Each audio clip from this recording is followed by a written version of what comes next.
On June 30th, 1908, a giant explosion rocked Siberia, flattening trees over an area the size of Manhattan and throwing people off their feet more than 300 miles away. Even a century later, scientists are still trying to figure out what caused it. It was the kind of day where even a blindfolded monkey with a banana in its mouth could have predicted something crazy was about to happen. Because just before noon, the sky over Siberia went from clear blue to a bright green. Eyewitnesses on the ground described it as the color of emerald. Those who saw it later claimed that it was the most beautiful green they had ever seen. Moments later, the air grew hot and people were thrown to the ground as if by an earthquake. But there was no earthquake.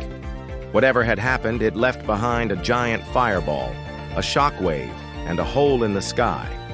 People felt the heat as far away as Moscow and St. Petersburg. And the next morning, the entire region was littered with the debris of shattered windows. It wasn't until 3 days later that a Russian military officer named K.I.I. Filosofov finally made it to the epicenter. What he found was a devastation unlike anything he had ever seen. Over an area of 830 square miles, every tree had been flattened. Not just snapped, but completely obliterated. Their tops blasted off and their branches turned to dust. It was as if a giant broom had swept through the forest, except here and there, some larger trees were still standing. Even more strangely, the explosion seemed to have only affected this one particular area. Beyond it, the landscape was completely normal. Philosophers were baffled. Whatever had happened here, it was like nothing he had ever seen or could even imagine. He reported his findings to the Tsar, who promptly forgot about them. It would be another 62 years before scientists started taking the Tunguska Event seriously. In 1970, a team of Soviet geologists finally reached the site, which by that time had become a restricted military zone. They found that the explosion had left a crater beneath the surface, so they started digging. But whatever they were hoping to find, they did not expect to find a lake. The hole in the ground was now filled with water, and the only evidence of the explosion was the high levels of silicon and other minerals.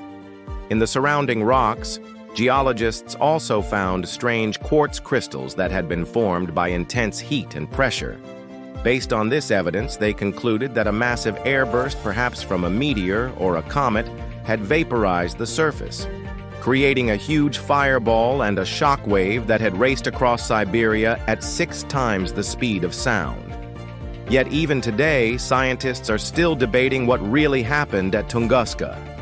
Was it an asteroid, a comet, a meteor, a falling star, a collapsing star, a supernova, a black hole, a miniature atomic bomb, or something else entirely? One thing is for sure, though, whatever it was big, perhaps 1,000 times bigger than the atomic bombs dropped on Hiroshima and Nagasaki during World War II. It may not have been the biggest explosion in history, but it was certainly one of the strangest. Now check out our video on the largest volcano that has ever existed, or watch this video instead.